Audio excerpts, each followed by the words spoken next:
গোটা দেশি মোরগ একবার এভাবে রান্না করে দেখতে পারো। এর স্বাদ কিন্তু দুর্দান্ত হয়ে থাকে। আমরা তো বিভিন্ন রকমভাবে সাধারণত চিকেন রান্না করে থাকি, তবে আজ তোমরা একটু অন্যরকমভাবে আমি যেভাবে করেছি সেভাবেই তোমাদের সাথে শেয়ার করতে এসেছি। তাহলে চলো আজকের ভিডিওটা নমস্কার বন্ধুরা, সুমিস ভিলেজ লাইফে আমি সুমি সবার সাথে আছি। আমি আজকে একটা গোটা দেশি মোরগ নিয়ে নিয়েছি। এখানে দেখো কেটে পরিষ্কার করে নিয়েছি, আর এখানে মশলাপাতি নিয়ে নিয়েছি। আস্ত রসুনের কোয়া নিয়েছি, আদা আর রসুন পেস্ট করে নিয়েছি, জিরে বাটা নিয়েছি, আর কিন্তু পেঁয়াজ কুচি করে নিয়েছি, আর কিন্তু ঝাল বাটা নিয়েছি। আজ কিন্তু সমস্তটাই বাটা মশলা রান্না করব। আমি এমনিও সমস্ত কিছু বাটা মশলাটাই বেশি ব্যবহার করি। তো দেখো আমি এখানে সমস্ত মশলা, রসুনের আস্ত কোয়া সমস্তটাই কিন্তু মাংসের মধ্যে দিয়ে দিচ্ছি। পেঁয়াজ কুচি সমস্ত কিছুই কিন্তু এখানে এক এক করে দিয়ে দিচ্ছি। তোমরা কিন্তু একবার আমার এই রেসিপিটা ফলো করে নিও। আর এবার চলো ঝাল বাটাটা দিয়ে দিলাম।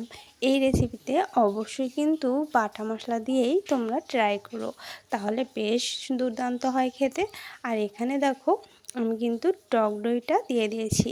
আমি এখানে কোনো কিছুর পরিমাপ কিন্তু বলছি না, তোমরা যে হিসেবে মাংস নেবে সেই হিসেবে কিন্তু সমস্ত মশলাপাতি পরিমাপ মতো দিয়ে দিতে পারো।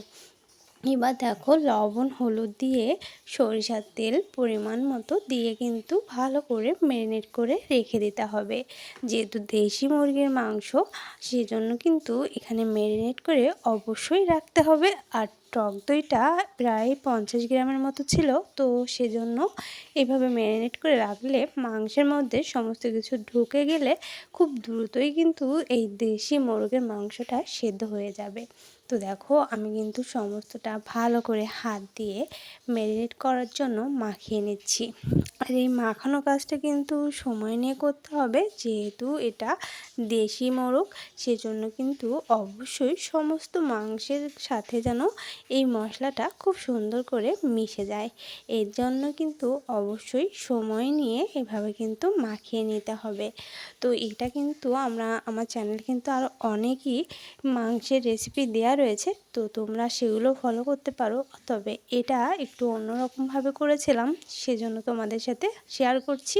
তো দেখো আমি কিন্তু ম্যারিনেট করে এখানে রেখে দিয়েছি।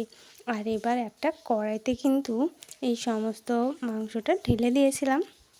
যেহেতু সমস্ত মশলাপাতি তেল যা যা দেওয়া দরকার আমি কিন্তু একসঙ্গে ম্যারিনেট করে রেখে দেওয়ার পরে কড়াইতে কিন্তু একবারে ঢেলে দিয়েছিলাম। এখানে কিন্তু আমি আর কোনো তেল বা কোনো মশলাই কিন্তু ব্যবহার করিনি। তো এবার কড়াইতে দিয়ে ভালো করে কিন্তু কষিয়ে নিচ্ছি। যেহেতু এটা মুরগির মাংস, সেজন্য ঠ্যাংটা দেখো কতটা বড়। তোমরা যারা এই পা পছন্দ করো না তারা কিন্তু স্কিপ করতে পারো, তবে এখানে যেহেতু আমাদের বাড়ির, সেজন্য কিন্তু আমি রেখে দিয়েছি। আর পাগুলো কিন্তু বেশ বড় বড়, দেখেই বুঝতে পারছো। তো এবার দেখো আমি সুন্দর মতো কিন্তু চুলায় কষিয়ে নিচ্ছি। আমি কিন্তু মাটির চুলায় রান্না করি, তোমরা সবাই জানো যারা আমার ভিডিও দেখো। তো এবার কিছু সময় ভালো করে নাড়িয়ে নিয়েছি। এবার কিন্তু কিছু সময়ের জন্য ঢেকে দিতে হবে। আর এই ঢেকে দিলে কিন্তু এর থেকে হালকা করে একটু জল বেরিয়ে আসে। তো দেখো আমার মাংসটা থেকে কিন্তু অনেকটাই তেল ছেড়ে দিয়েছে। তেল জল একসঙ্গেই কিন্তু এখানে বেরিয়ে এসেছে। তো এবার আর একটু সময় কষিয়ে নিলে জলটা কিন্তু শুকিয়ে যাবে আর তেলটা কিন্তু থেকে যাবে। তো এভাবে কিন্তু কষিয়ে নিলে মাংস থেকে যে এক্সট্রা তেল থাকে সেটা কিন্তু বেরিয়ে আসে। তো আমি কিন্তু অতিরিক্ত মশলা বা তেল কিন্তু ব্যবহার করিনি, তোমরা কিন্তু দেখতে পেয়েছো। তো সেরকমভাবে তোমরা যারা একটু স্বাস্থ্য সচেতন আছো, যারা তেল মশলা একটু কম খেতে পছন্দ করো, তো তাদের জন্য কিন্তু বেশ দুর্দান্ত একটা রেসিপি। আর এই যে দেখো আমি কিন্তু এবার কষিয়ে নিচ্ছি। যেহেতু আমি ঢেকে দিয়েছিলাম, তো সেখান থেকে তেল জল সমস্তটা বেরিয়ে আসার পর জলটা শুকিয়ে গিয়েছে আর তেলটা কিন্তু রয়ে গিয়েছে। এবার দেখো আমি কিন্তু আর একটু ভালো করে নাড়িয়ে নিচ্ছি। এখানে কিন্তু আমি এখনও অল্প জল দিয়ে দেবো। তো একটা কথা তোমাদের সবসময় বলে থাকি যে মাংসে বা যে কোনো তরকারিতে একটু গরম জল ব্যবহার করতে হয়। তো আমার পাশের কড়াই গরম জল ছিল, তো যে গামলাটা আমি মাখিয়েছিলাম সেখানে সেই গামলাটা করে কিন্তু অল্প জল আমি এখানে কষানোর জন্য দিয়ে দিলাম। আমি কিন্তু এখানে শুধুমাত্র মাংসটা সেদ্ধ করার জন্যই কিন্তু এই অল্প এক্সট্রা জলটা দিয়ে দিয়েছি। যেহেতু দেশি মোরগ সেজন্য যেন একটু সেদ্ধ হতে একটু সময় তো লাগবেই। তো দেখো আমি কিন্তু একদম ঢেকে দিয়েছিলাম, আর এই পর্যায়ে দেখো ঝোলটা কিন্তু শুকিয়ে গিয়েছে আর মাংসটা প্রায় 80% কিন্তু সেদ্ধ হয়ে গিয়েছে। তো দেখে বোঝা যাচ্ছে এখানে কিন্তু একদমই তেল ছেড়ে দিয়েছে। আর যেহেতু বাড়ির মোরগ এজন্য কিন্তু খুব সুন্দর কিন্তু তেল হয়েছিল।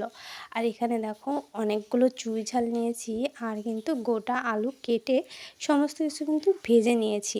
তোমরা কিন্তু যারা চুই ঝাল চেনো না, তো তারা কিন্তু এই চুই ঝালটা এত স্বাদ এত টেস্ট তোমরা কিন্তু সত্যিই তারা বোঝো না। তো যারা চেনো তারা তো অবশ্যই জানো যে চুই ঝালটা মাংসে ব্যবহার করলে এর স্বাদ এমনি দ্বিগুণ হয়ে যায়। তো এই পর্যায়ে আলু আর চুই ঝালটা কিন্তু আমি মাংসের সাথে মিশিয়ে নিচ্ছি। যেহেতু মাংসটা 80% সেদ্ধ হয়ে গিয়েছে আর আমি আলুটা যেহেতু আগে থেকে ভেজে নিয়েছিলাম চুই ঝাল সহ, তো সেজন্য এ পর্যায়ে কিন্তু মশলাপাতির সাথে মাংসটার সাথে ভালো করে এগুলো মিশিয়ে নিতে হবে। আর এটা কিন্তু সমস্তটা একটু সুন্দর করে অল্প জালে কষিয়ে নিতে হবে। এ পর্যায়ে কিন্তু অনেকটা জাল দিলে কিন্তু তলা থেকে পুড়ে উঠতে পারে। সেজন্য কিন্তু এভাবে অল্প জালে কিন্তু দেখো খুব সুন্দর করে কষিয়ে নিতে হয়। তো এখান থেকে কিন্তু অনেকটাই তেল বেরিয়ে এসেছে, দেখে বুঝতে পারছো। মাংসটা কিন্তু খুবই রসালো ছিল, সেই জন্য অতিরিক্ত তেল মশলা এখানে দেওয়ার কোনো প্রয়োজন ছিল না। আর এই পর্যায়ে দেখো আমার পাশের কড়াই সবসময় একটা গরম জল থাকে, তো ঝোলের জন্য কিন্তু আমি এই জলটা দিয়ে দিয়েছি। আজ কিন্তু অতিরিক্ত ঝোল করব না, আমি একটু ভোনা টাইপের করব। তো সেজন্য কিন্তু যতটুকু দরকার আমি দিয়ে দিয়েছি। তোমরা চাইলে পাতলা ঝোলও করে নিতে পারো। তো তৈলাক্ত মাংসের ক্ষেত্রে ঝোলটা একটু কম করলেই যেন ভালো লাগে। এই পর্যায়ে দেখো আমি এবার কিছু সময় ঢেকে দেব। গরম জলটা ব্যবহার করলে কিন্তু দুটো সুবিধা হয়, একটা দ্রুত মাংসটা সেদ্ধ হয়ে যায় আর তরকারির স্বাদটাও কিন্তু বেশ দুর্দান্ত হয়, ঠিকঠাক মতো হয়।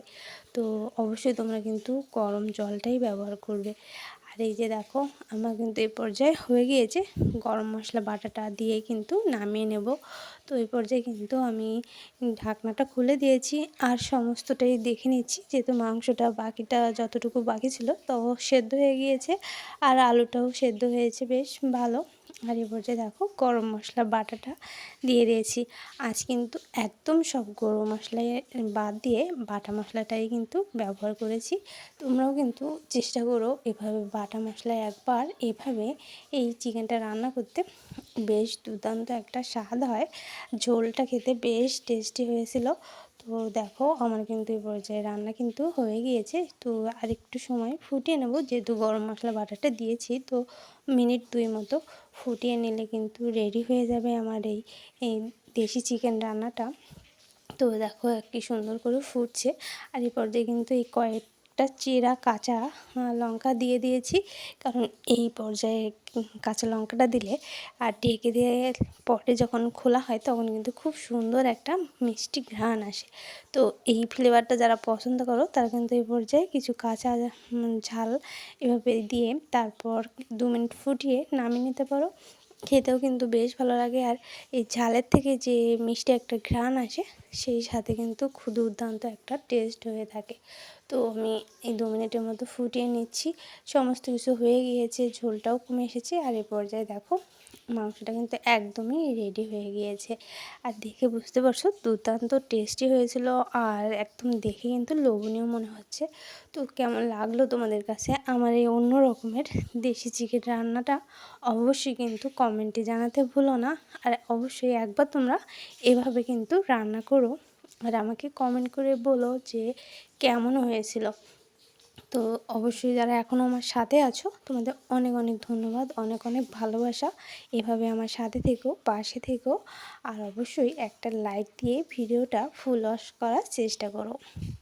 তারপর দেখো আমার কিন্তু একদমই রেডি হয়ে গিয়েছে।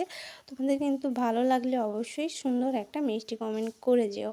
আর এখানে ভালো থেকো, সুস্থ থেকো, পরবর্তী একটা ভিডিওর সাথে থেকো।